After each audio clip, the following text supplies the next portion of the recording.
চোরতন্ত্রের জননী, ঘুমের জননী, তারা চাচ্ছেন বাংলাদেশকে এই যে ন্যারেটিভকে তারা চ্যালেঞ্জ করতে চাচ্ছেন। বারবার আপনি ওদের মেসেজগুলো দেখেন, 3000 পুলিশ মারা গেছে।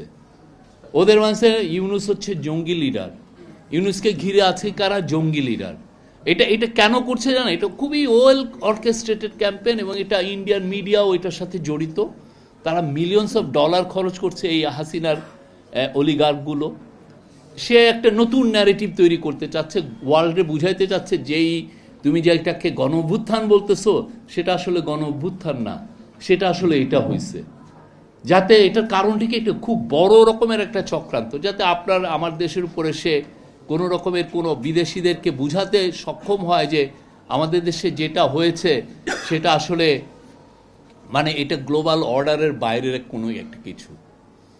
আমাদের উপরে যাতে সে বলতে চাচ্ছে যে তোমরা এদেরকে দেখতেছো, সেই লোকটা তো এটা না। প্রফেসর ইউনূস পাবলিক লাইফে আছেন 6 দশক ধরে, তার প্রত্যেকটা বাক তার ক্যারিয়ারে সবাই চেনে, অথচ তাকে তারা এইভাবে পোর্ট্রে করছে। কারণ সে বাংলাদেশে যে একটা ইউনিক ইতিহাস, নতুন বাংলাদেশ, এটাকে উল্টে দিতে চায়। এই কাজটা তারা কিন্তু আগে করছে। আপনি দেখেন পুরোটা 15 বছরে কয়জন লেখক আছে যে 74-এর ফ্যামিলি নিয়ে লিখেছে? আপনি দেখেছেন? কারণ কেউ নাই। আপনি যে আফতাব আহমেদ যিনি ছিলেন কি জন্য বাসন্তীর ছবি তুললেন, উনি মিস্টিরিয়াসলি মারা গেলেন, কেউ এটা ইনভেস্টিগেটও করলো না। পুরো আপনি 74 সালে আপনি রক্ষী বাহিনী দ্বারা যেটা আমরা দেখেছি, যেটা পড়েছি, 30,000 লোক মারা গেছে। আপনি ইউটিউবে ঢুকলে ওই যে 74 সালের যে গ্রুয়েল কিচেন, হ্যাঁ, এখানে মানুষকে যে জনগণকে খাবার দেওয়ার জন্য যে সেগুলো পুরো আছে। কিন্তু ওইটা সব 15টা বছর ধরে তারা সব এই যে হিস্ট্রিকে যে ইরেজ করে নতুন হিস্ট্রি চাপানো, এটা হচ্ছে they are quite good at it. মানে এই জিনিসটা তাদের একদম পুরো আপনাকে শোষণ করার মূল হাতিয়ারই হচ্ছে আপনার হিস্ট্রিকে আপনারে বুঝা দেওয়া, এবং আপনাকে বলবে সে অপ্রেসর, কিন্তু নিজেকে সে বিদেশে জাহির করছে আমি অপ্রেসড। আপনার পুরো বাংলাদেশের থেকে তার এবং তার লোকরা $234 বিলিয়ন বাইরে নিয়ে গেছেন। তার এবং তার পেটুয়া বাহিনী বাংলাদেশের 3,500 লোককে গুম করেছেন। বাংলাদেশের এই জুলাই অগাস্টে আপনি 2000 লোকের মতো মানুষকে খুন করেছেন, যাদের কারো কারো বয়স 4 বছর, 6 বছর, 8 বছর। আপনি তার সময় শাপলার হত্যাকাণ্ড হয়েছে, তার সময় আপনার মাওলানা সাঈদীর ভার্ডিক্টের পরে কি ভয়ানক একটা হত্যাকাণ্ড হয়েছে। তারপরে দেখেন একটা দেশের চিফ জাস্টিসকে গলায় ধরে তার সিকিউরিটি এজেন্সি যে পিটিএ বিদেশে পাঠিয়ে দিয়েছে। আবার ওনারা বলতেন আমাদের জুডিশিয়ারি ইন্ডিপেন্ডেন্ট।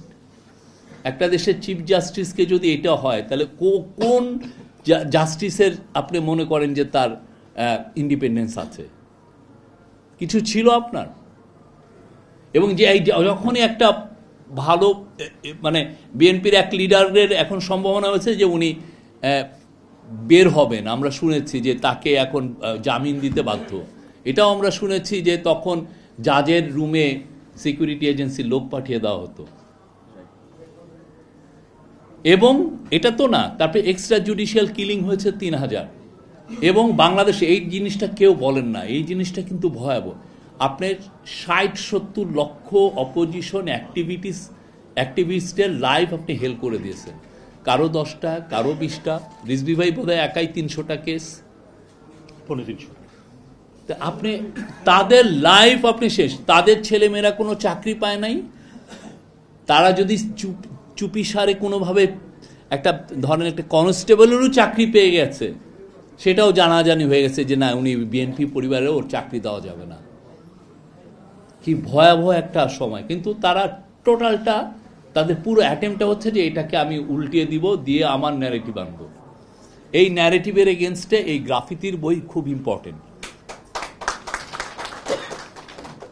আমাদের প্রত্যেকটা ওই সময় যতগুলো ঘটনা ঘটেছে আমাদের প্রত্যেকটা লিপিবদ্ধ করতে হবে, প্রত্যেকটা লিপিবদ্ধ হবে। এবং আমাদের এখন আমরা দেখছি যে অনেকে অনেক বেশি, সে যে ধরনের কথা বলে, যে অ্যাঙ্গার ক্রিয়েট হয়েছে বাংলাদেশে, আপনি দেখেন সবাই এক, তার কথা যেই শুনছে তারই তো মাথা ঠিক থাকছে না,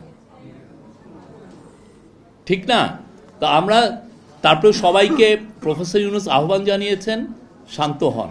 আমাদের কাজটা হচ্ছে আমরা রিসার্চের মাধ্যমে কি ভয়াবহ 15টা বছর ছিল সেটা সবাইকে জানাবো।